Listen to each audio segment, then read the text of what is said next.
അനുമോൾ വന്നിട്ട് ക്യാമറ നോക്കിയാണ് പറഞ്ഞത് ബാത്റൂമിൽ ടോയ്ലറ്റിൽ പോയപ്പോഴത്തേക്ക് പുരുഷന്മാർ വന്നിട്ട് അവിടെ മൂത്രം ഒഴിച്ച് ഇങ്ങനെ പ്രത്യേക രീതിയിൽ വെച്ചേക്കുന്നു. എന്താ പുരുഷന്റെ മൂത്രവും സ്ത്രീയുടെ മൂത്രവും വ്യത്യസ്തമായി കണ്ടുപിടിക്കാനുള്ള ഉപകരണങ്ങൾ വല്ലതും കൊണ്ടാണോ അതിനകത്ത് കയറിപ്പോകുന്നത്? ഇനി മൂത്രം മാത്രമല്ല, വേറെ എന്തൊക്കെയോ പുരുഷന്റെ അവിടെ ഉണ്ടായിരുന്നു എന്ന്. അപ്പൊ എന്താണ് അതിന്റെ അർത്ഥം? അവിടെയാണ് ഞാൻ പതുക്കെ അനുമോളിൽ നിന്ന് മാറി ഞാൻ വേറെ ആർട്ടിസ്റ്റുകളിലേക്ക് പോയത്.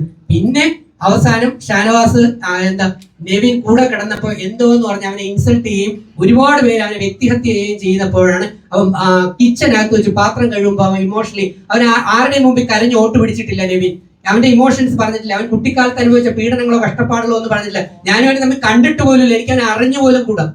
എനിക്ക് എതിർപ്പായിരുന്നു അവനോട്. കാരണം മുമ്പ് മറ്റേ അഭിഷേകിന്റെ കൂടെയുള്ള ഡാൻസ് കണ്ടപ്പോൾ എനിക്ക് ഭയങ്കരമായിട്ടുള്ള ഇറിറ്റേഷൻ ആയിരുന്നു. പക്ഷെ ഒരു റിയൽ മത്സരാർത്ഥി എന്നുള്ള നിലയിൽ ഒറ്റയ്ക്ക് കളിച്ചുകൊണ്ട് എല്ലാവരോടും കമ്പനി കൂടിക്കൊണ്ട്, അല്ലാതെ റോബോട്ട് പോലെ തെക്കും വടക്കും നടന്നുകൊണ്ട് അവിടെ നിന്ന് ചെന്നൈ ഇറങ്ങി നടന്നു കഴിഞ്ഞാൽ കന്യാകുമാരിലെത്തി ബിഗ് ബോസ് ഷോ കഴിയുമ്പോഴത്തേക്ക് അങ്ങനെ നടക്കുന്ന വാർത്തകൾ